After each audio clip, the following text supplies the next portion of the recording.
በስመ አብ የተዋህዶ ልጆች ድምጻችሁ በደንብ ይሰማ። በስመ አብ ወወልድ ወመንፈስ ቅዱስ አሃዱ አምላክ አሜን። የተከበራችሁ አባቶቼ መምህራነ ወንጌል፣ አባቶቼ ካህናት፣ ወንድሞቼ ዲያቆናት፣ መዘምራን ከሩቅም ከቅርብም እግዚአብሔር በቸርነቱ የሰበሰባችሁ ምእመናን፣ ምእመናት፣ ሕፃናትም ጭምር እንደምን ዋላችሁ? ለበረከት የጠራን እንድናመልከው የሰበሰበን ሥጋውን ቆርሶ ደሙን አፍስሶ ያዳነን በደሙ ፈሳሽነት ነውራችን ያስወገደልን ነገረ ምጽአቱን እንድናስብ የፈቀደልን የድንግል ማርያም ልጅ የዓለም መድኃኒት አካላዊ ቃል ኢየሱስ ክርስቶስ ስሙ የከበረና የተመሰገነ ይሁን። ወንድማችን በጥዑም ልሳን ነገረ ምጽአቱን የሚያስታውስ ለንስሐ የሚያዘጋጅ ዝማሬ ዘምሮልናል። ዝማሬ መላእክት ያሰማልን። በዝማሬው ተምረናል። ነገረ ምጽአቱን በዝማሬው ተምረናል። ከኔም ጋር በትምህርቱ ከነገረ ምጽአቱ ጋር የተያያዘ አገልግሎት እግዚአብሔር በረዳይ መጠን እሰጣለሁ። ምክንያቱም ጠዋትም ተምራችሁ ይሆናል ተስፋ አደርጋለሁ። የሆነው ሆኖ ግን በዚህ ቀን ሌላ ርዕሰ ጉዳይ መርጦ ማስተማር ብዙ ተገቢ መስሎ ስላልታየኝ እንዲሁም ደግሞ እግዚአብሔር በተለያዩ መምህራን ላይ አድሮ የራሱ የሆነ መልእክት እንዳለው ስለማምን ከነገረ ምጽአቱ ጋር የተያያዘ ትምህርት ከኔም ጋር እንማራለን። እግዚአብሔር ሁላችንንም ይርዳን። ይመጣል የትምህርታችን ርዕስ ነው። ምን አልኳችሁ? ምስክርነት ነውና ምስክርነቱን በደንብ ስጡ። ይመጣል በሉ። መዝሙር 49 ቁጥር 2 ላይ ተመዝግቦ የምናገኘው ኃይለ ቃል ነው። በዚህ ኃይለ ቃል አምላካችን ያስተምረናል። እኛም ልጆቹ በማስተዋል ሆነን እናደምጠዋለን። ደካማ መሆናችን እናውቃለን፣ ባዶነታችን እንረዳለን። ነገር ግን በደላችን ሳይመለከት ከሩቅም ከቅርብም አሰባስቦ አባታዊ በሆነው ፍቅሩ ጠርቶ በእድሜያችን ላይ ይችን ሰዓት ተጨማሪ አድርጎ በዚህ ቅዱስ ስፍራ ሰብስቦናልና ልባችን በፍቅር አስማርከን እግዚአብሔር አባታችን የሚለንን እናደምጠዋለን። ለስህተታችን ጥበብን፣ ለድካማችን ኃይልን ከላይ ካርያም ይላክልን። አሜን በሉ። እመብርሃን የምስጢር ጓዳ ነች። ለሁላችንንም ምስጢሩን ትግለጥልን። በነገር ሁሉ አምላከ አበው ስሙ የከበረና የተመሰገነ ይሁን። ተናጋሪው ቅዱስ ዳዊት ነው። የዕለቱም ምስባክ ነው። ኋላ በዝርዝር እናየዋለን። አሁን አሳጥረን ርዕሰ ጉዳዩን መርጨዋለሁ። ዛሬ አምስተኛውን ሳምንት ቤተ ክርስቲያን ደብረ ዘይት ብላ በመሰየም የጌታን ዳግም ለፍርድ መምጣት ታስባለች። ቤተ ክርስቲያን ጌታችን ኢየሱስ ክርስቶስ በደብረ ዘይት ተራራ ምስጢረ ምጽአቱን የገለጠበት ነገረ ምጽአቱ የሚዘከርበት ዕለት በመሆኑ የበዓሉ ስያሜ በቦታው ስያሜውን አግኝቷል። ስለዚህ ዕለቱ ደብረ ዘይት በመባል ይታወቃል። ከ9ኙ ንዑሳን በዓላት አንዱ ነው። ክርስቲያኖች ነገረ ምጽአት የሃይማኖታችን አንቀጽ ነው። የጸሎተ ሃይማኖት ትምህርታችን 12 አንቀጾችን ይዟል። ከ12 አንቀጾች መካከል አንዱ አንቀጽ ዳግመኛ ይመጣል የሚል ነው። ቤተ ክርስቲያን ተደግፋ የቆመችባቸው 5 ምሰሶዎች አሏት። 5ቱ አዕማደ ምስጢር የምንላቸው ከአምስቱ አዕማደ ምስጢር መካከል አንዱ ምስጢረ ትንሣኤ ሙታን ይባላል። በሌላ አነጋገር ነገረ ምጽአት ማለታችን ነው። ስለዚህ በክርስትና ውስጥ ከሚሰጡ ትልልቅ ትምህርቶች አንዱ ነገረ ምጽአት ነው። ዛሬ መላው ዓለም ለችሎት የሚሰበሰብበት ዕለት ነው። ዛሬ ኑና ሂዱ የሚባልበት ዕለት ነው። ክርስቲያኖች ዛሬ የሥራችን ውጤት የምንቀበልበት ዕለት ነው። ዛሬ የሚፈረድላቸው አሉ፣ የሚፈረድባቸውም አሉ። ከሚፈረድባቸው ወገኖች መድኃኔዓለም አያድርገን። ዛሬ ዓለም ያልፋል ተብሎ ይታመናል።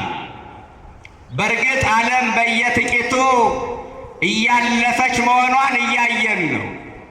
በሰው ሰራሽ አደጋ፣ በተፈጥሮ አደጋ፣ በጦርነት፣ በመሬት መንቀጥቀጥ፣ በተለያዩ ግጭቶች ዓለም በጥቂት እያለፈች መሆኗን ተረድተናል ብዬ አምናለሁ።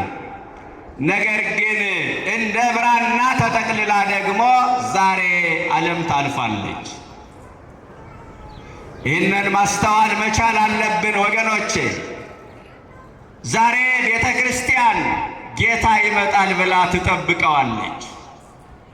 ለቤተ ክርስቲያን የቀረላት ብቸኛ ተስፋ የጌታ መምጣት ነው። ከጽንሰቱ እስከ ዕርገቱ የማዳኑ ሥራ ተከናውኗል። አሁን ለቤተ ክርስቲያን የቀረላት ብቸኛ ተስፋዋ የኢየሱስ ክርስቶስ መምጣት ነው። ሙሽሪት ሙሽራውን በናፍቆት እንደምትጠባበቅ ሙሽሪት ቤተ ክርስቲያን ሙሽራው ክርስቶስን በናፍቆት ትጠባበቀዋለች። መራዊሃ ለቤተ ክርስቲያን ይባላል። እሱም የቤተ ክርስቲያኒቱ ሙሽራ። ቤተ ክርስቲያን በዕለተ ዓርብ ስትሞሸር የተሞሸረችበት ደም የኢየሱስ ክርስቶስ ደም ነው። እንዲሁም ሊቁ ሲናገር ባል ለሚወዳት ሚስቱ የሚወደውን ስጦታ ገዝቶ በማበርከት የግሉ ሊያደርጋት እንደሚፈልግ ሙሽራው ክርስቶስ ሙሽሪት ቤተ ክርስቲያንን የግሉ ሊያደርጋት የደም ማጫ ከፈለላት ይላል።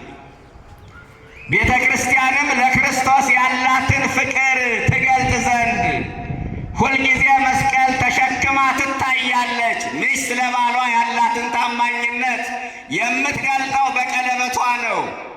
ሙሽሪት ቤተ ክርስቲያን የሙሽራው ክርስቶስ ውድ አካሉ ታማኝ አካሉ መሆኗን የምታረጋግጠው መስቀል ተሸክማ በመታየቷ ነው ይላል እና ቤተ ክርስቲያኒቱ መስቀሉን ገንዘብ አድርጋ የምትኖረው ከሙሽራዋ ክርስቶስ የተቀበለችው ቀለበቷ ስለሆነ ነው። በክርስቶስ የደም ማጫ የተከፈለላት የክርስቶስ ሙሽራ መሆኗን ሰይጣን ስለሚያውቅ አንገቱን ደፍቶ ይኖራል። ቀና ብሎ አያያትም። በባህላችን ቀለበት ያጠለቀችን ሴት ቀና ብሎ የሚያያት ወንድ የለም። ይህንን የተፈጥሮ ሕጋችን ያስተምረናል እና መስቀሉን ገንዘብ አድርጋ ስለምትኖር ቀለበቷ ነውና ሊፈትናት ይችላል፣ ግን አይደፍራትም። ምን ልላችሁ ፈልጌ ይሆን? ኢየሱስ ክርስቶስ ሙሽራ፣ ቤተ ክርስቲያኒቱ ሙሽሪት ትባላለች እና ሙሽሪት ቤተ ክርስቲያን ዛሬ ሙሽራውን ትናፍቀዋለች፣ በጉጉት ትጠብቀዋለች። መቼም ሙሽራ ሲመጣ ያለውን ውርውር ያለውን ወከባ ሁላችንንም እናውቀዋለን። በወጡ በእንጀራው በድግሱ ይሯሯጡ የነበሩ ሙሽራ መጣ ሲባል ተጣጥበው የሰርግ ልብሳቸውን ለብሰው ሙሽራውን ለመቀበል ይቻኮላሉ። ሙሽሪትም ትናንት ከሙሽራው ጋር አብራ ዕቃ ገዝታ ዛሬ እንደ አዲስ ከዚህ ቀደም እንዳላየችው ሆና ሙሽራውን በናፍቆት ትጠባበቃለች። የሙሽሪት ቤተ ክርስቲያንና የሙሽራው ክርስቶስ ናፍቆት ይህንን ይመስላል። ክርስቲያኖች ይገርመኛል። ለቤተ ክርስቲያኒቱ የሙሽሪት ቤተ ክርስቲያን የሰርጓ ቀን ደግሞ ምንድን ነው ካላችሁ ምጽአት ነው። ከጌታ ጋር የምትገናኝበት ወደ ጌታ የምትሰበሰብበት የምትጠቀለልበት ዕለት የሰርጓ ቀን ምጽአት ነው። ምጽአት በሰርግ ይመሰላል፣ በመከር ይመሰላል፣ በበጋ ይመሰላል። ስንቱን ዘርዝረን እናየዋለን። በሰርግ ደስታ እንጂ ሐዘን የለም። ምጽአትም ያስደስታል እንጂ አያስፈራም። አንዳንዶቻችን ነገረ ምጽአቱ ሲነገር እንፈራለን። አትፍሩ። ምጽአት ማሳሰቢያ እንጂ ማስፈራሪያ አይደለም። አንድ ነገር ልንገራችሁ ምዕመናን፣ ነገ ጉዞ ያለበት ሰው አንድ ወር ሙሉ የማይጨርሰውን ስራ በግማሽ ቀን ሰርቶ ይጨርሰዋል። እንዴት እንደሚሰካካ አላውቅም። ለምን? ነገ ጉዞ ስላለበት። ለካ ስራችን ቶሎ ቶሎ ሰርተን መጨረስ ያቃተን እያንዳንዷን ቀን እንደ መጨረሻ ቀን አድርገን ስለማንቆጥራት ነው። እና ምጽአት ስራችን ቶሎ ቶሎ ሰርተን እንድንጨርስ ማሳሰቢያ እንጂ ማስፈራሪያ አይደለም ልላችሁ ፈልጌ ነው። አንዳንዶቹ ምጽአት ሲባል የሰማይና የምድር መደበላለቅ ይመስላቸዋል። አይደለም። የእኛና የጌታ ፊት ለፊት መገናኘት ነው። በፊቱ ለመገናኘት ያብቃል። የእኛና የጌታ ፊት ለፊት መገናኘት ነው ምጽአት ማለት። ምጽአት የግል፣ ምጽአት የጋራ። የግል ምጽአት ዕለተ ሞት፣ የጋራ ምጽአት እኛና ጌታ ፊት ለፊት ምንገናኝበት ይመጣል። 5 ነገሮችን እናያለን በዚህ ትምህርት። አንደኛ ለምን ይመጣል? ሁለተኛ መቼ ይመጣል? ሶስተኛ አመጣጡ ምን ይመስላል? አራተኛ የመምጣቱ ምልክት አንድ ነገርም ቢሆን እናነሳለን። አምስተኛ ጌታ ይመጣልና የኛ ዝግጅት ምን መምሰል አለበት? እነዚህ ጭብጦች ናቸው። የትምህርታችን አንኳር ሐሳቦች ናቸው። በጥቂት በጥቂቱ እናያቸዋለን። ጌታ ይመጣል። ክርስቲያኖች ጌታ ይመጣል። ምጽአት የሰርግ ቀን ነው ብያቸው የለ? በጎ የሰሩ ሰዎች ይደሰቱበታል። የድካም ዋጋቸውን የሚያገኙበት ዕለት ስለሆነ፣ ክፉ የሰሩ ደግሞ በእርግጥም ምጽአት ያስፈራል። ለምን? ያለ ሥራ በጌታ ፊት መቆም ያስፈራልና። ያዕቆብ ዘስሩግ ነግሮን የለ? አንሰ ፈር ሰለስተ ግብራተ፣ እኔ 3 ነገሮችን እፈራለሁ። ቀዳሚ ጸአተ ነፍስ እምሥጋ፣ መጀመሪያ የነፍሴ ከሥጋዬ መለየት፣ በቀጥታም ይሁን በተዘዋዋሪ የሰበሰብኩትን ንብረት ማጣበት፣ የጓጓሁለትን ዓለም ምነጠቅበት ቀን እሱ እኔን ያስፈራኛል አለ። ወካሊታ ቀዊም ቅድመ ፈጣሪ፣ ሁለተኛው ቀሚሱ እሳት መጎናጸፊያው እሳት፣ መንበሩ በእሳት ክሉን፣ ዙፋኑን በእሳት ያጠረ ጌታ፣ በሱ ፊት ያለ ሥራ መቆም ያስፈራኛል። በንጉሥ ፊት መቆም ያስጨንቃል። የሚመጣው ለፍርድ ነዋ። በአንድ ምድራዊ ባለሥልጣን ፊት መቆም እንኳን ያስጨንቅ የለም ምዕመናን። አንደበተ ርቱዕ የነበረው መንተባተብ ይጀምራል። ደፋር የነበረው ፈሪ ይሆናል። እንኳን በንጉሠ ሰማይ ወምድር በክርስቶስ ፊት ይቀርና ወሳልስታ ጸአተ ፍትላይኔ፣ ሦስተኛው የቃሉን ፍርድ መስማት እኔን ያስፈራኛል አለ። ሲኦል ሂድ ይበለኝ፣ ገነት ሂድ ይበለኝ አላውቅም፣ እነዚህ 3 ነገሮች ያስጨንቁኛል አለ። ቅዱሳኑ እነዚህ 3 ነገሮች ትዝ እያላቸው ነው ዘመናቸውን በተጋድሎ ያሳለፉት ምዕመናን። ሰማዕታቱ ከነደደ እሳት ከተሳለ ስለት ገብተው ደማቸውን ያፈሰሱት፣ ነፍሳቸው ከሥጋቸው የምትለይበት፣ በጌታ ፊት የሚቆሙበት፣ ፍርዱን የሚሰሙበት ቀን ትዝ እያላቸው ነው። ጻድቃኑ የላመ የጣመ ከመቅመስ የሞቀ የደመቀ ከመልበስ ተከልክለው ፍላጎታቸውን አሸንፈው ራሳቸውን ገዝተው ምኞታቸውን ተቆጣጥረው ልብላ ልብላ፣ ልጠጣ ልጠጣ፣ ላመንዝር ላመንዝር የሚል ስሜታቸውን ገጥተው በረሃ ገብተው የኖሩት በጌታ ፊት የሚቆሙበት ቀን ትዝ እያላቸው፣ እኛም አቅማችን በፈቀደልን መጠን እየራበን ምንጾመው፣ እየደከመን ምናስቀድሰው፣ ሌሊት በሰዓታት ማለዳ በኪዳን ቀን በቅዳሴ ማታ በሰርክ ጉባኤ ተገኝተን መድኃኔ ዓለምን ደጀ ምንጠናው በፊቱ የምንቆምበት ቀን ትዝ ብሎን ነው። ሌላ አጀንዳ ኖሮን አይምሰላችሁ ምዕመናን። ይህንን መረዳት አለብን። የጌታን መምጣት ረስቶ ክርስትና ብሎ ነገር የለም። አሁን ዓለም ምጽአቱን ከልባችን ሰረዘችው። አዝናለሁ። ከልባችን ሰረዘችው። እንዲህ አለ የፊልም ጣቢያ አለ፣ እንዲህ አለ የኳስ ጣቢያ አለ፣ እንዲህ አለ የመዝናኛ ስፍራ አለ እያለች እያባበለች ማራኪ ነገሮችን እያዘጋጀች በሚብለጨለጭ በሚደልል ነገር ምጽአቱን ከልባችን አጥባ ወሰደችው አለ እና የጌታን መምጣት ረስቶ ክርስትና ብሎ ነገር የለም። ይመጣል። ለምን ይመጣል? ሊሰበስበን ይመጣል። ዋጋ ሊከፍለን ይመጣል። ደሞዝ ሊከፍለን ይመጣል።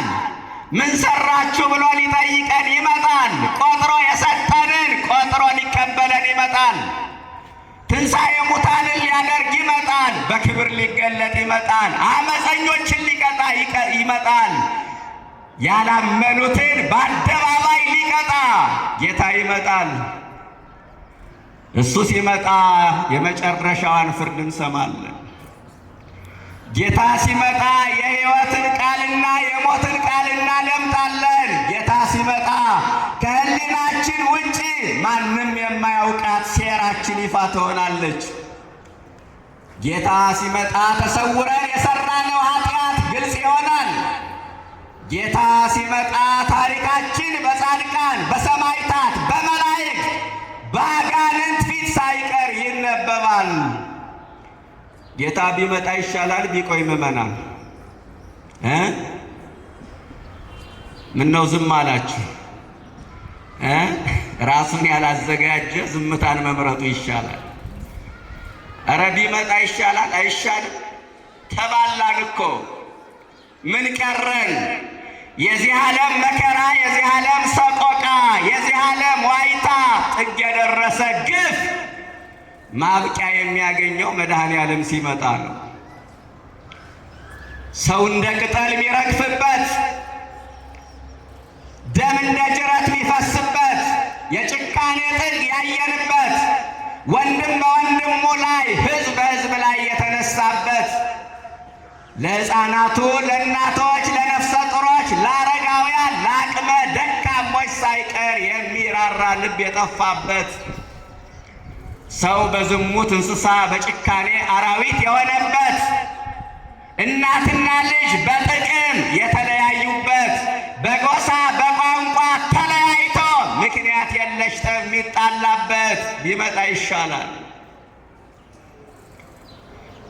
ጌታ ቢመጣም ቢዘገይም እሱን ለባለቤቱ እንተወውና የእያንዳንዳችን ምጽአት ሞታችን መሆኑን አውቀን ራሳችን ለንስሐ እናዘጋጅ። እየሰማችሁ ነው? የእያንዳንዳችን ምጽአት ሞታችን መሆኑን አውቀን ራሳችን ለንስሐ እናዘጋጅ። ምጽአት የግል ምጽአት የጋራ ብያለሁ። ሞትን ማሰብ ይገባል። ሞትን መርሳት ስንፍና ነው። አብዱቱ ዘሄሊ ካዳ ዘንበለ መቃብሩ አለ ሲራክ። መቃብር መውረዱንና መሞቱን የማያስብ ሰው ሰነፍ ነው። እሞታለሁ ብሎ እድር የሚገባው ሰው ብዙ ነው። እሞታለሁ ብሎ ንስሐ የሚገባው ስንቱ ነው? ሙቼ ደብረ ሊባኖስ ቅበሩኝ ብሎ የሚናዘዘው ብዙ ነው። ጥሩ ነው። የጻድቁ ቃል ኪዳን የተቀበሉበት ስፍራ ነው። ሙቼ ነፍሴ ትገባለች ብሎ የሚያስብ ስንቱ ነው? ከእኛ መካከል አንዱ በሞት ሲወሰድ ለ3 ቀን ደረት እንደቃለን፣ ፊት እንዋጭራለን፣ ጥቁር እንለብሳለን። ከ3 ቀን በኋላ ሟች መሆናችን ረስተን የክስ ወረቀት እናዘጋጃለን፣ ዕቃ መደበቅ እንጀምራለን። እባካችሁ ሞት አለና በጊዜያችን እንወቅበት፣ በዕድሜያችን እንጠቀምበት። ዕድሜ ብድር ነው። ብድር አያኮራም፣ ብድር አያመጻድቅም። የተበደረ ሰው ብድሩን ለተበደረበት ዓላማ ያውለዋል እንጂ አያባክነውም። ክርስቲያን የተሰጠውን ዕድሜ ለኃጢአት የማያውለው ከሆነ ዕድሜ አባካኝ ይባላል። ዕድሜያችን በከንቱ እንዳናባክን መድኃኔ ዓለም ይርዳል። ጌታ ይመጣል። ቤተ ክርስቲያን የክርስቶስን አመጣጥ በሁለት ከፍላ ታስተምራለች። ቀዳማይ ምጽአት፣ ዳህራይ ምጽአት። የመጀመሪያው አመጣጥ የኋለኛው አመጣጥ። የመጀመሪያው አመጣጥ የሰውን ልጅ ከወደቀበት ቦታ ለማንሳት ወደ ቀደመ ክብሩ ለመመለስ ስለ ጽድቅ ለማስተማር ነው። ሁለተኛው አመጣጥ ለፍርድ ነው። የመጀመሪያው አመጣጥ ድነት ዓለምን ለመፈጸም ነው። ሁለተኛው አመጣጥ ደግሞ ብይን ለመስጠት ነው። የመጀመሪያው አመጣጥ የንስሐ ዕድል አለው፣ የማመን ዕድል አለው። ሁለተኛው አመጣጥ ግን ለንስሐ ለማመንም ዕድል አይሰጥም። የመጀመሪያው አመጣጥ በምድረ እስራኤል ብቻ የተከለለ ነው። ሁለተኛው አመጣጥ መላው ዓለም የሚያየው ነው። የመጀመሪያው አመጣጥ ለትሕትና ነው። ልዑል ባሕሪውን ዝቅ አድርጎ መጣ። ከጽርሐ አርያም ይልቅ በረትን መረጠ። በባሪያው በዮሐንስ እጅ ተጠበቀ። ጎንበስ ብሎ የደቀ መዛሙርቱን እግር አጠበ። እርቃን ላይ መስቀሉን ዋለ። ይህ የትሕትና አመጣጥ ነው። ሁለተኛው አመጣጥ በልዕልና ነው፣ በሚያስፈራ ግርማ ነው። የመጀመሪያው አመጣጥ ንስሐ ግቡ ለማለት ነው። ሁለተኛው አመጣጥ በጎ ካልሰራን ከኔ ወግዱ ለማለት ነው። ይመጣል አለ ዳዊት። ይመጣል፣ ሊመጣ ይችላል አላለም። ይገርመኛል። እዚህ ላይ ራሱ አንዳንድ ምስጢሮችን ብናይ ሊመጣ ይችላል፣ ይመጣ ይሆናል አላለም። መምጣቱ የተረጋገጠ ነው ማለት ነው። ነቢይ ይሏቸዋል። ለካስ እንዲህ ነው እናንተ። እውነተኛ ነቢያት ከሐሰተኛ ነቢያት የሚለዩት በሦስት መንገድ ነው። አንደኛው ከእግዚአብሔር ይላካሉ። ሁለተኛ የተላኩበትን ጉዳይ ሳይጨምሩ ሳይቀንሱ ይናገራሉ። ሶስተኛ እውነተኛ ነቢያት ከሐሰተኛ ነቢያት የሚለዩት የተናገሩት ትንቢት ይፈጸምላቸዋል። መክነው አይቀርም። አሁን ብዙዎቹ ትንቢት ይናገራሉ፣ ኋላ እናየዋለን ጊዜ ካለን። ግን ብዙዎቹ ትንቢት ተናግረው መክነው የሚቀረው ከእግዚአብሔር ስላልተላኩ ነው። ዳዊት ባልነበረበት ዘመን ይመጣል አለ። እርግጠኛ መሆን እንዴት ደስ ይላል! ሁለቱንም ነገር ነው የተናገረ። ቀዳማዊ ምጽአቱንና ዳህራዊ ምጽአቱን ነው አስተባብሮ የተናገረው።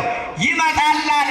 ልክ በዘመኑ እንደነበረ አይነት ሰው ሆኖ ይመጣል አለ። የተናገረው ትንቢት መክሮ አልቀረም። መድኃኔዓለም መጣ፣ በኩነት ተገለጠ።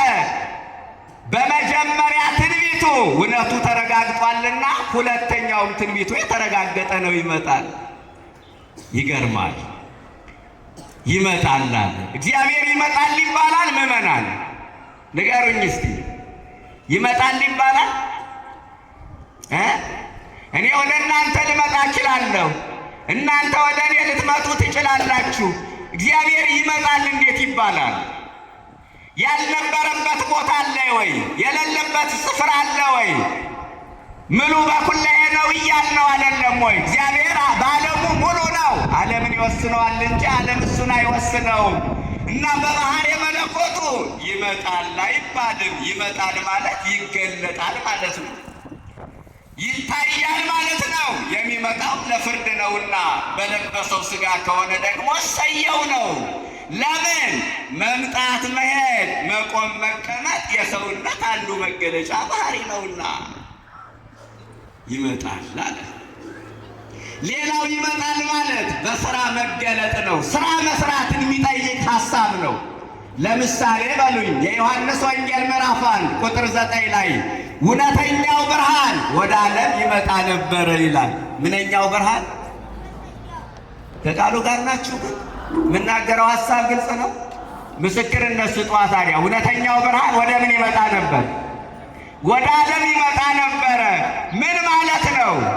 ገና ሳይመጣ እኮ ነው ይመጣ ነበረ። ስራ ይሰራ ነበረ ማለት ነው። መምጣት ስራ መስራት ነው። ትንቢት ያናግር ነበረ።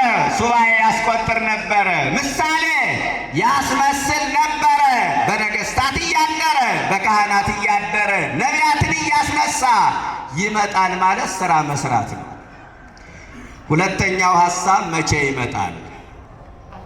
የሚመጣበትን ቀን መቼ ነው የሚመጣ?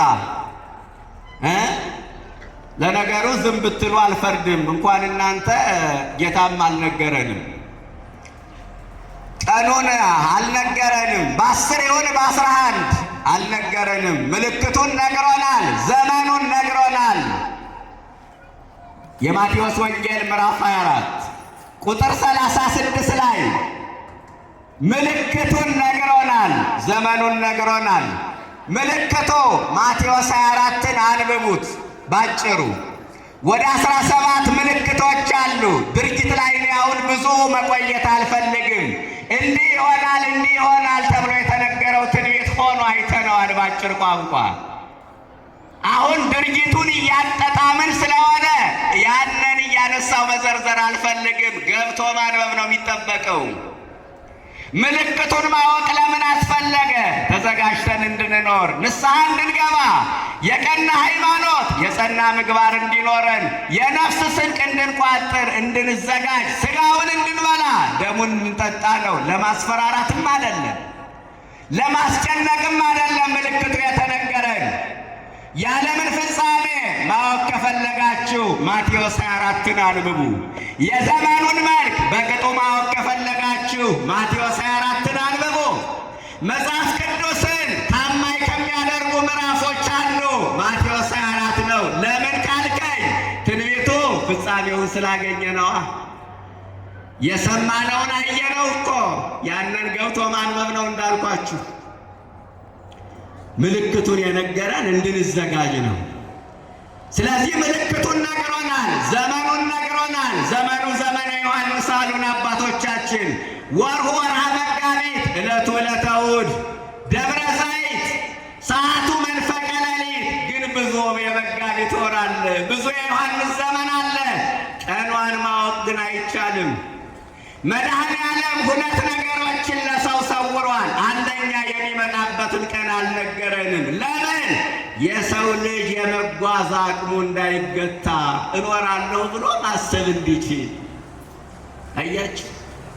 ሁለተኛውስ ሞታችን አልነገረንም። ለምን? ሰው ሞቱን ካወቀ ድንጉጥ ሆኖ ይኖራል።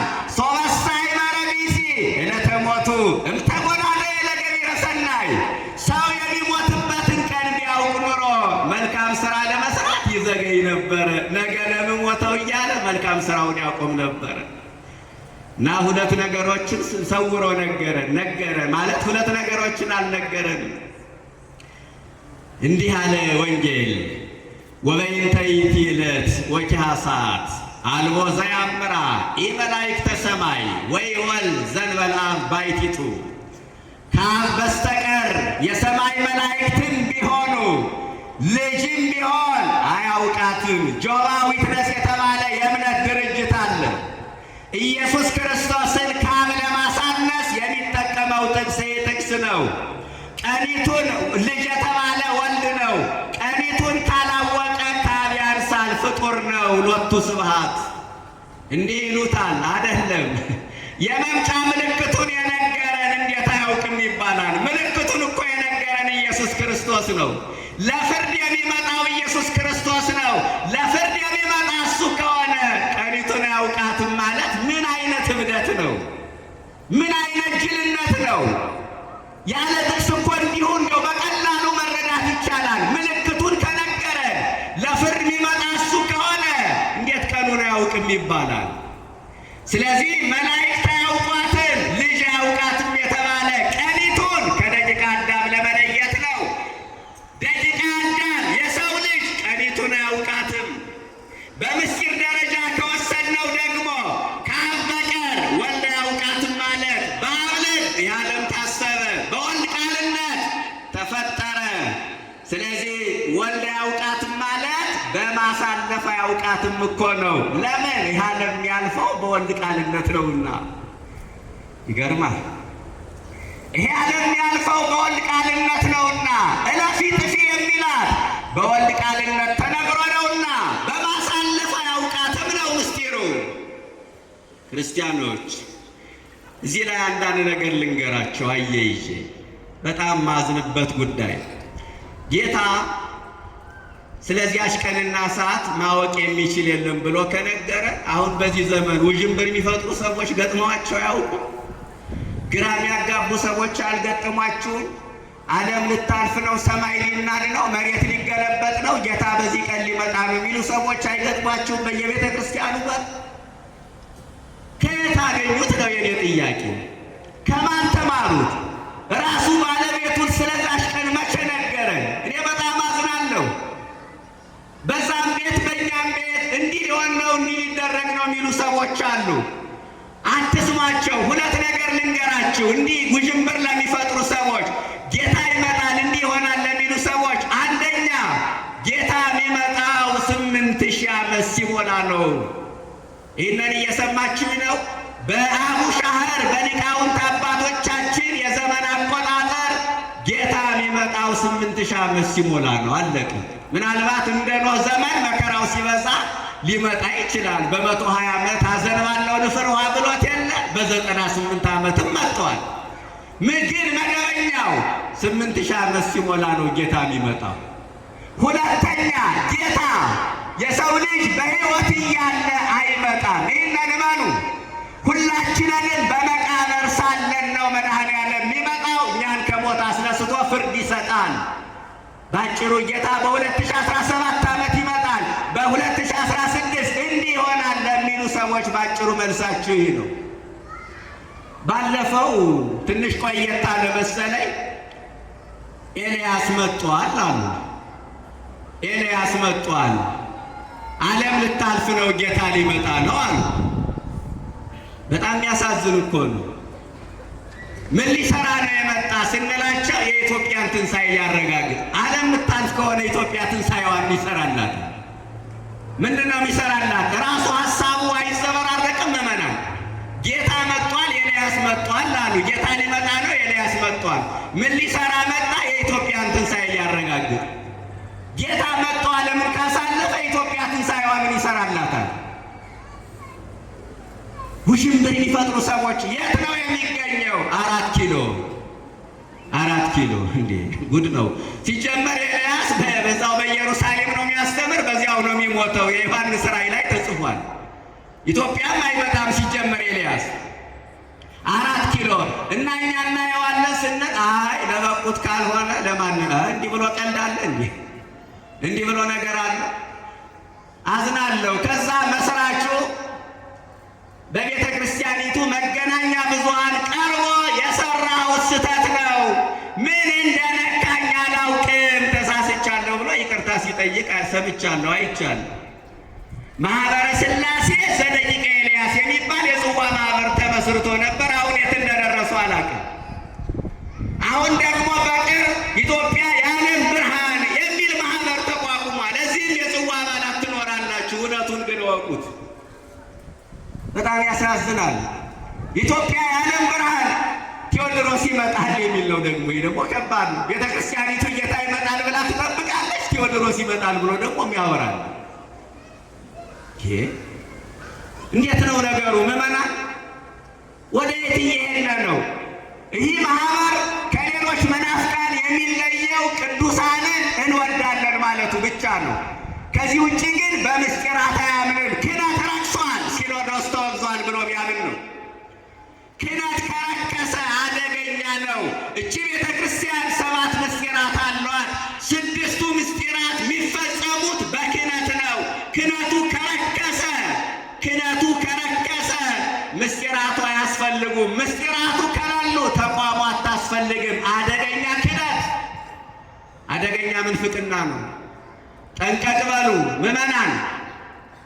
24 ናችሁ የጽዋ ማኅበር ጠጡ፣ ተደራጁ እና የኢትዮጵያ ባንዲራ ያለበት መታወቂያ ያዙ።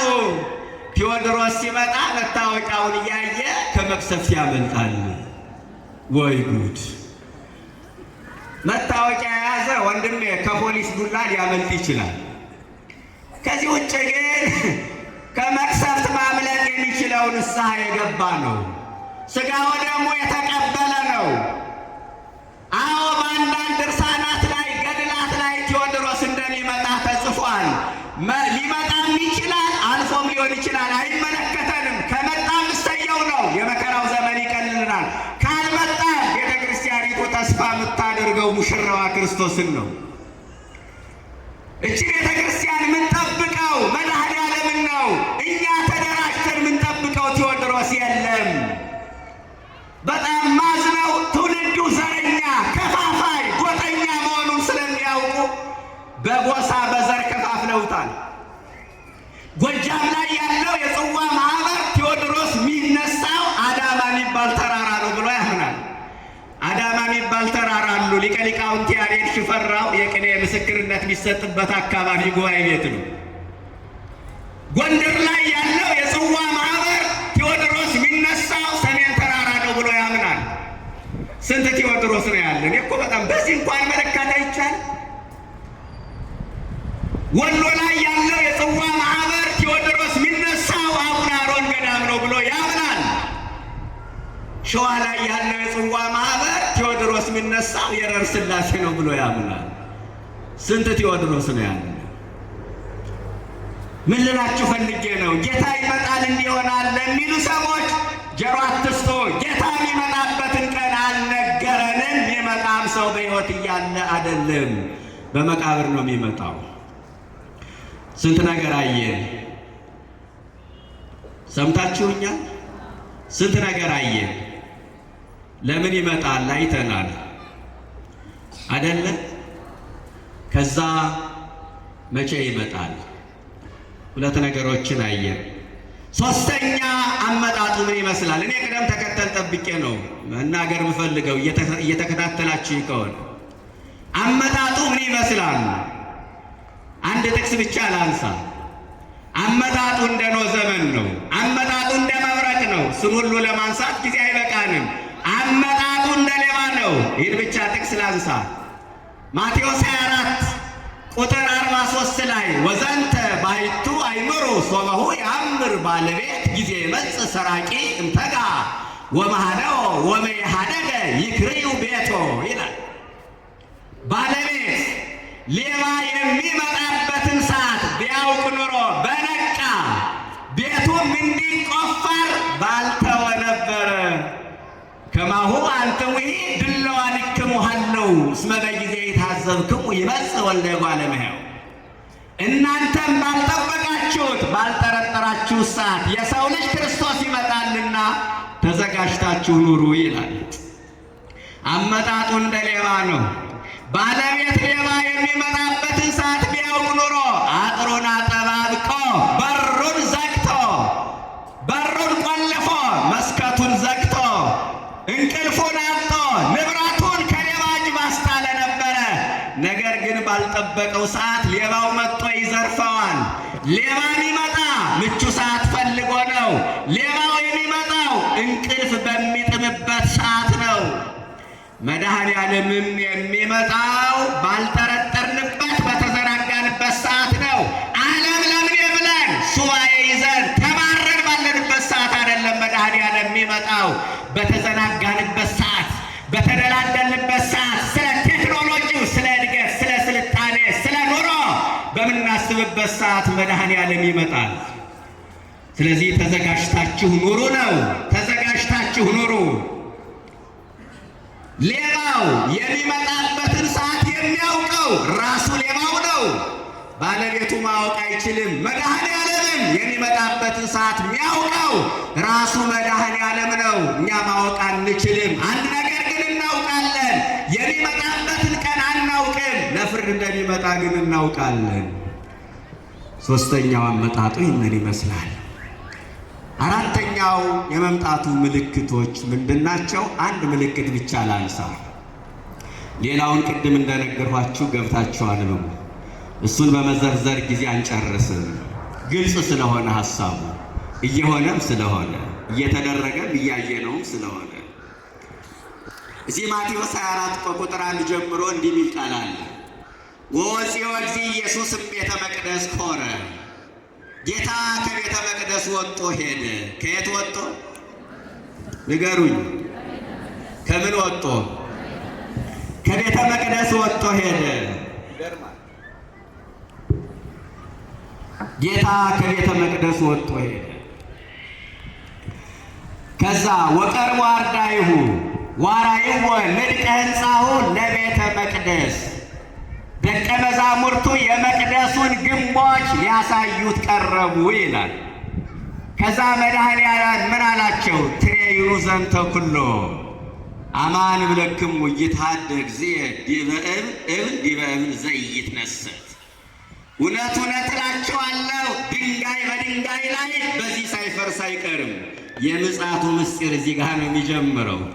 ጥልቁ ምስጢር ያለው እዚህ ጋር ነው። ጌታ በደብረ ዘይት ተቀምጦ ምናምን እሱ ብቻ አይደለም፣ እዚህ ጋር ነው ዋናው። ምን ማለት ነው? ድንጋይ በድንጋይ ላይ ሳይፈርስ አይቀርም።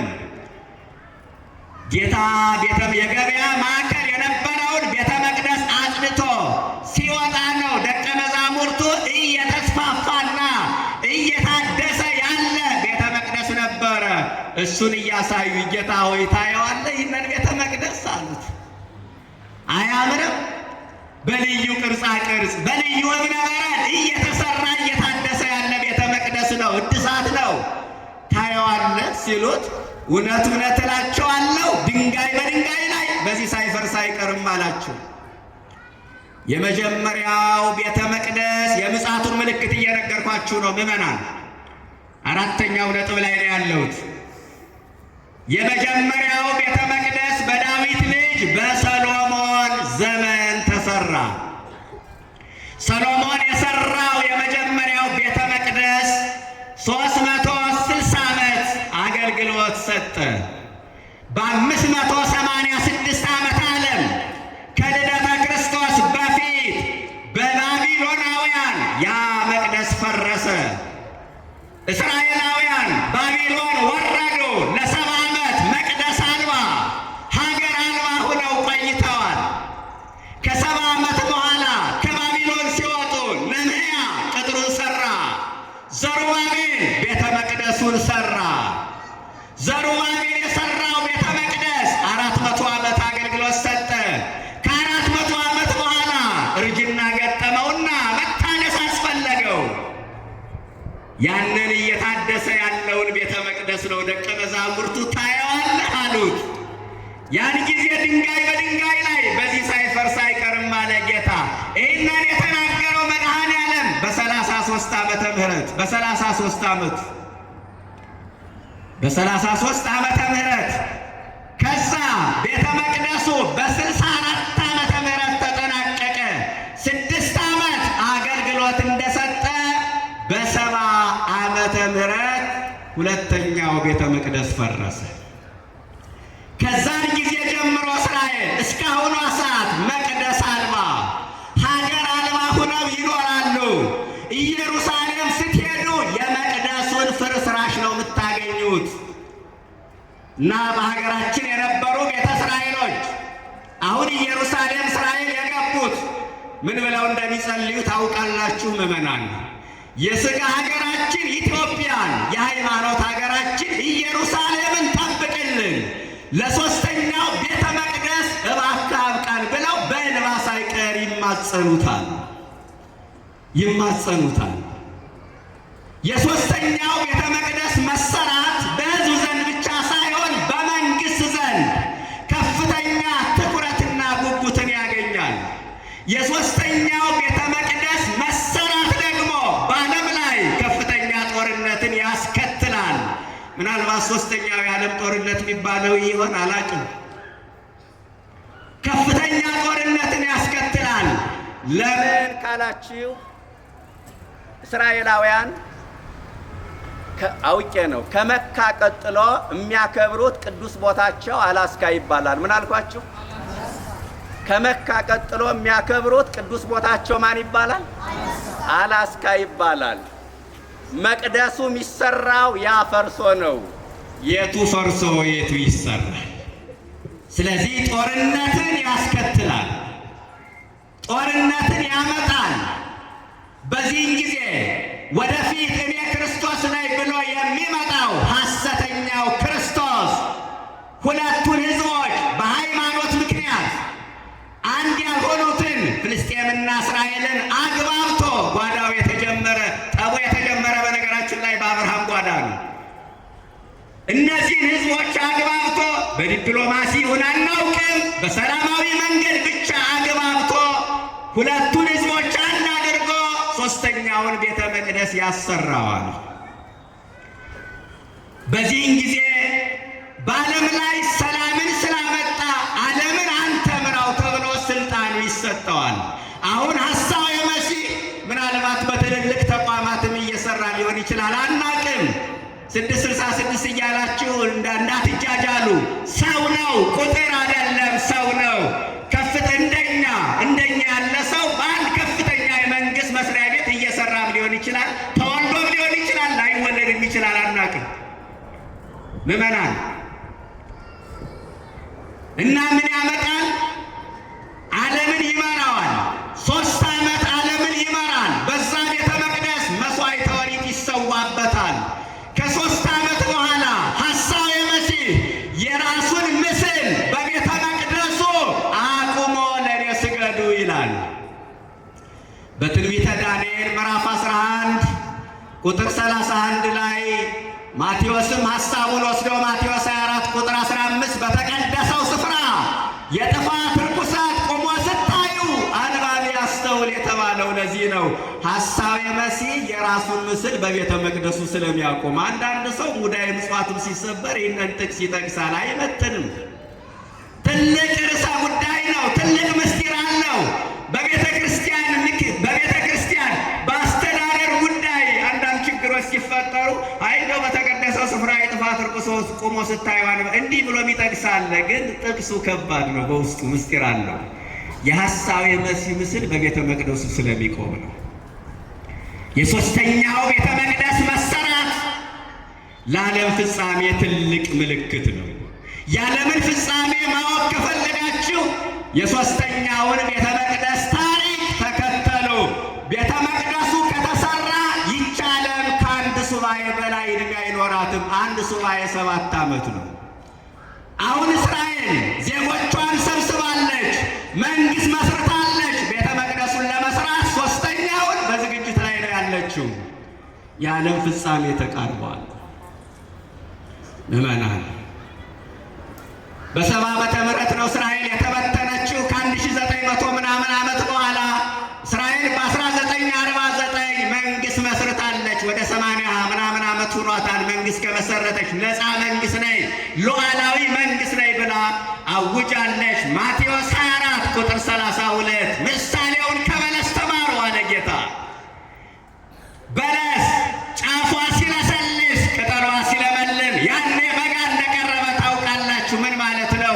እስራኤል በመንግስት ስትለመልም፣ እስራኤል መንግስት ስትመሰርት ያኔ በጋ እንደቀረበ ማለት ምጽአት እንደቀረበ ታውቃላችሁ። ባለቀና በባከነ ሰዓት ውስጥ ነው ያለነው። ዘመኑ ከሸማኔ መወርወሪያ ይልቅ እየፈጠነ ነው። ምዕመናን ራሳችን ለንስሐ እናዘጋጅ። ንስሐ ያልገባችሁ ንስሐ ግቡ፣ ያልቆረባችሁ ቁረቡ፣ አስራት ያላወጣችሁ አስራታችሁን አውጡ። የተዋህዶ ልጆች የቤተ መቅደሱ መሰራት ለዓለም ፍጻሜ ትልቅ ምልክት ነው። ይህ ቤተ መቅደስ ዓለም ፍጻሜዋ እንደደረሰ በዚህ ማወቅ ይቻላል። አንድ ነገር ግን ልንገራችሁ፣ ይህ ትምህርት ለማስፈራራት አይደለም። ማቴዎስ 24 ይገርመኛል። ችግር ከመፍትሄ ጋር የተካተተበት ነው። ተጠንቀቁ፣ ይህ መፍትሄ ነው። ተጠበቁ። ዓይናችን ባየው ነገር፣ ጆሮአችን በሰማው ወሬ እንዳይደነግጥ፣ ዓይናችን ባየው ነገር እንዳይሳቀቅ፣ ልባችን በሁኔታዎች እንዳይዝን ተጠበቁ አለ። አትደንግጡ አለ። ተጠበቁ ይላል። ከስህተት አስተምሮ ተዘጋጅታችሁ ኑሩ ይላል። ይህ የምጣር መጀመሪያ ነው። ገና ለታላቁ መከራ እንዘጋጃለን። በመከራ መጽናት አለብን። መጽናት ብቻ አይደለም፣ መጽናናት አለብን። ለምን? ጌታ ሊወስደን ይመጣል።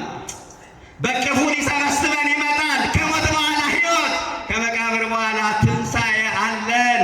መንግስቱን ሊያወርሰን ይመጣል። ዓይን ያላያት ጆሮ ያልሰማት በሰው ልብ ያልታሰበች እግዚአብሔር ለወዳጆቹ ያዘጋጃት፣ አግኝተን ማናጣት ገብተን ማንወጣባት፣ በዘር በቋንቋ ተዋድለን ግጭት ማንፈጥርባት ዓለም ሊያወርሰን ይመጣልና ተጽናኑ፣ ተጽናኑ።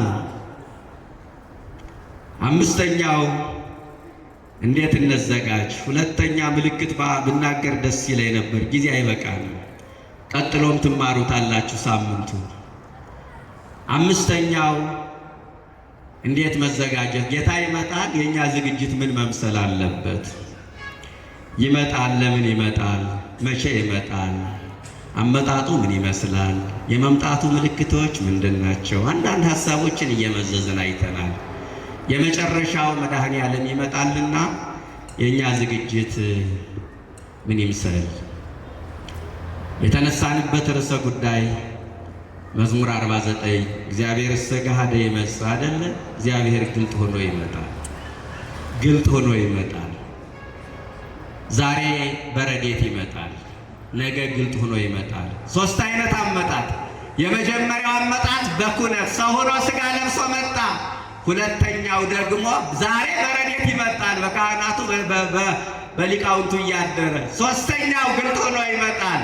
የዮሐንስ ራእይ ምዕራፍ 1 ቁጥር 7 ላይ ወይመጽእ በደመና ሰማይ፣ ደመና የባህሪ ክብሩ ነው፣ ይመጣል። ወትሬዮ ኩሉ ዓይን፣ ፍጥረት ሁሉ ያየዋል፣ የወጉት ሳይቀር ያዩታል። የተወጋ ጎኑን የተቸነከረ እጅና እግሩን እያሳየ መድኃኔዓለም ይመጣል። ያን ጊዜ የተወጋ ጎኑን አይተው ያምኑበታል። ዛሬ የተለያየ እምነት አለ አይደል? ያኔ ግን ሁሉ በፈጣሪነቱ ያምናል። ግን ያን ጊዜ ቢያምኑ አይጠቅምም። ማመን ዛሬ ነው። መተሳሰብ ዛሬ ነው። በጎ ሥራ መስራት ዛሬ ነው። ያዕቆብ ዘስሩግ ነግሮናል። ያን ጊዜ እንባ ይፈሳል፣ የማይጠቅም እንባ ነው። ያን ጊዜ ፍጅት ይሆናል፣ የማይጠቅም ፍጅት ነው። ያኔ እንደ ክረምት ጎርፍ እንባ ይወርዳል፣ አይጠቅምም። ያኔ ጩኸት ይሆናል፣ የማይጠቅም ጩኸት ነው። እስከ ሌሊሁ ያነብ ፈጣሪ በእንተ ዘልሐቆት እዴሁ፣ ፈጣሪ ሳይቀር ስለ እጆቹ ሥራ ያለቅሳል። ከማልቀስማ ለምን ይቅር አይለንም ካላችሁ፣ ሩሩ ስለሆነ ያለቅሳል። እውነተኛ ፈራጅ ስለሆነ ፍርዱን ይሰጣል። ፍርዱን ይሰጣል እና እግዚአብሔር ግልጥ ሆኖ ይመጣል። የሚመጣው እግዚአብሔር እሱ ኢየሱስ ክርስቶስ ነው። ኢየሱስ ክርስቶስ ማን ነው? ምዕመናን ንገሩኛ። ኢየሱስ ክርስቶስ ማን ነው? ለምን ታፍራላችሁ? ኢየሱስ ክርስቶስ ማን ነው? እግዚአብሔር ነው። ኢየሱስ ክርስቶስ እግዚአብሔር ነው። ለካስ የሚመጣው እግዚአብሔር እሱ ኢየሱስ ክርስቶስ ነው። አማላጅ ነው የሚለው ማፈር መቻል አለበት። የሚመጣው እሱ ለፍርድ ነውና ፈራጁ ለፍርድ ይመጣል። እግዚአብሔር የሦስቱ ስም ነው። አንሰ ሶበ እግዚአብሔር እብል በእንተ አብ ወወልድ ወመንፈስ ቅዱስ። እግዚአብሔር ባልኩ ጊዜ ስለ አብ ስለ ወልድ ስለ መንፈስ ቅዱስ እናገራለሁ። ከዛ ደግሞ የእያንዳንዳቸው መጠሪያ ይሆናል። ስለዚህ ኢየሱስ ክርስቶስ እግዚአብሔር ነው፣ ይመጣል። አምላካችን ዝም አይልም። እሱ የባህሪ አምላክ ነው፣ ዝም አይልም፣ ይናገራል። ፍርድን ይሰጣል። ፍርድን ይሰጣል፣ ይናገራል። ምን ብሎ ይናገራል? አበይት የፍርድ ቃላትን ኢየሱስ ክርስቶስ ይናገራል። በመጀመሪያ አመጣጡ በዝምታ አልፎናል። የዮሴፍ ልጅ ነው ሲሉት፣ ጋኔን አድሮበታል ሲሉት፣ ሎቱ ስብሐት ምራቅ ሲተፉበት፣ በዘንግ ሲቀጠቅጡት ዝም አለ። በሁለተኛው አመጣጡ ዝም አይልም። የሚመጣው ለፍርድ እስከሆነ ድረስ ይናገራል፣ ፍርድ ይሰጣል እና ስድስቱን ቃላት ይናገራል። ሰማይ በመብረቅ ይታረሳል፣ የብርሃን ዙፋን ይዘረጋል። መድኃኔዓለም ለፍርድ ይመጣል፣ እልፍ አእላፋት መላእክትን አስከትሎ። ያኔ 6 ጥያቄዎች ይቀርባሉ። ጥያቄዎቹ ምዕመናን፣ አሁን መድኃኔዓለም ለፍርድ ይመጣል ብለናል አደለ? የእኛ ዝግጅት ደግሞ የፍርድ ቤት ቀጠሮ እንዳለው ሰው ሆነን እንዘጋጅ። ይችን ያዙልኝ ምዕመናን። ምን አልኳችሁ? የፍርድ ቤት ቀጠሮ እንዳለው ሰው ሆነን እንዘጋጅ። የፍርድ ቤት ቀጠሮ ያለው ሰው ያስባል፣ ጠላቱን እንዴት እንደሚረታ፣ እንዴት እንደሚከራከረው፣ እንዴት እንደሚያሸንፈው ያስባል። ዳኛው ያላሰብኩትን ይጠይቀኝ ይሆን ብሎ ያስባል። መስቀለኛ ጥያቄ ያቀርብብኝ ይሆን ብሎ ያስባል፣ ይዘጋጃል። መድኃኔዓለም ለፍርድ ነው የሚመጣ። የፍርድ ቤት ቀጠሮ ሰው እንዳለ ሆነን እንዘጋጅ። ዝግጅቱ ያኔ አይደለም፣ ዛሬ ነው። ያኔማ መልስ የሚሰጥበት ዕለት ነው። ያኔ ዋጋ የምናገኝበት ዕለት ነው። ክፉም ይሁን በጎ ዛሬ ነው መዘጋጀት። እባካችሁ ምዕመናን፣ እደግመዋለሁ፣ የፍርድ ቤት ቀጠሮ እንዳለው ሰው ሆነን እንዘጋጅ። ምድራዊው ዳኛ ምናልባት ያላሰብነውን ይጠይቀን ይሆናል። እረ የመድኃኔዓለም ጥያቄዎች ግን የሚታወቁ ናቸው። እውነተኛው ዳኛ ክርስቶስ ምን ይጠይቀኝ ይሆን ብለን አንፈራም። አስቀድመው ጥያቄዎቹ የተብራሩ የምናውቃቸው የምንመልሳ 6 ጥያቄዎች ናቸው። 6 ጥያቄዎች ናቸው። ጥያቄውን ለመስራት የተሰጠን ጊዜ ደግሞ እድሜ ልክ ነው። አንዳንድ መምህራን 20 ደቂቃ 10 ደቂቃ አይደለም ይሰጡት። እሱ ግን ጥያቄውን ለመስራት የሰጠን ጊዜ የእድሜ ልክ ጊዜ ነው። እነዚህ ጥያቄዎች 6 ናቸው። ተርበህ አብልተኸኛል? ተጠብቼ አጠጥተኸኛል ወይ? እንግዳ ሆኜ ተቀብለኸኛል ወይ? ታርዤ አልብሰኸኛል ወይ? ታምሜ ጠይቀኸኛል ወይ? 6ቱ ቃላት ሲጠቃለሉ ምጽዋት ላይ ያተኮሩ ናቸው። ምዕመናን በሕይወት ዘመናችሁ ባካችሁ ምጽዋት ላይ ስራ ስሩ። ግድ የላችሁም። የእውነት አውደ ምሕረት አይደል የቆምንበት? ምጸድቁበትን መንገድ ነው መቼም የምንነግራችሁ። ምጽዋት ላይ ስራ ስሩ። ድሆችን አስቡ። መታረቂያ መንገዱ ምጽዋት ነው። ያኔ በፍርድ ቀን የሚቀርቡ 6ቱ ጥያቄዎች ምጽዋት ላይ ያተኮሩ ናቸው።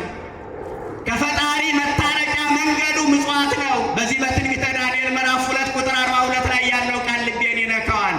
ናቡከደነጾር በአንድ ቀን ህልም አለመ። አንድ ቀን እና ተረባበሸ። ክፉ ህልም ስለነበረ ዳንኤል ምን አለው? አብዝተህ በመመጽወት በደልህን አስቀር። እግዚአብሔር ብዙ በደላችን ይቅር እንዲለን ከፈለግነ ምጽዋት ላይ ስራ እንስራ። ለዘይገብረ ምህረተ በዲበ ምድር አልቦ ዘይምህሮ በሰማያት። በምድር ምህረት ያላደረገ በሰማይ ምህረት የሚያደርግለት የለም ተብሎ ተጽፏል። ምናልባት ይህ ከእንጀራ ጋር ብቻ አይደለም። 6ቱ ቃላት ከእንጀራ ጉዳይ ጋር ብቻ አይደለም። ቃል የተራበ አለ፣ መልካም ቃል መስጠትም ምጽዋት ነው። ፍቅር የተጠማ አለ፣ በኃጢአት የታሰረ አለ፣ በመታመም የተከዳ ሰው አለ፣ በገዛ ሀገሩ ስደተኛ ይሆናል። አያችሁ 6ቱ ቃላት። ጸጋን የተራቆተ ሰው አለ። እነዚህን ሁሉ አይዞህ ያለ ጥያቄውን መልሷል። የተራበ ዛሬ ያበላ ያኔ ጥያቄውን መልሷል። የተጠማ ያጠጣ እንግዳ የተቀበለ፣ የታመመ የጠየቀ፣ የታሰረ ያስፈታ ያኔ መልሱን መልሷል። ጥያቄዎቹ የሚመለሱት ዛሬ ነው፣ ያኔ አይደለም። ስለዚህ መድኃኔ ዓለም ይመጣል፣ እኛም እንዘጋጅ። መዘጋጀት በሃይማኖት በምግባር ነው። መዘጋጀት በንስሐ ነው። ንስሐ እንግባ፣ ሥጋው ደግሞ እንቀበል፣ የነፍስ ስንቅ እንቋጥር። ጌታ ለፍርድ እንደሚመጣ አውቀን የፍርድ ቤት ቀጠሮ እንዳለው ሰው አይነት ሆነን ራሳችን አዘጋጅተን ጥያቄዎችን መልሰን መድኃኔ ዓለምን እንጠብቀው። ክርስቶስ በምሕረቱ ይዘከረን፣ አመዳግም ምጽአቱ ያስተሐፍረን። ጌታ ዳግመኛ ሲመጣ እንዳያሳፍረን ሁላችንንም በቸርነቱ ያስበን። የአባቴ ቡሩካን ከሚላቸው ከጻድቃን ወገን ይደምረን። ለቀይ ቁመት ለመንግሥተ ሰማይ ያብቃን። እንደ ዛሬዋ ቀን የዛሬ ዓመት መድኃኔ ዓለም ሁላችንንም ያድርሰን። ይመጣል። ወስብሐት ለእግዚአብሔር።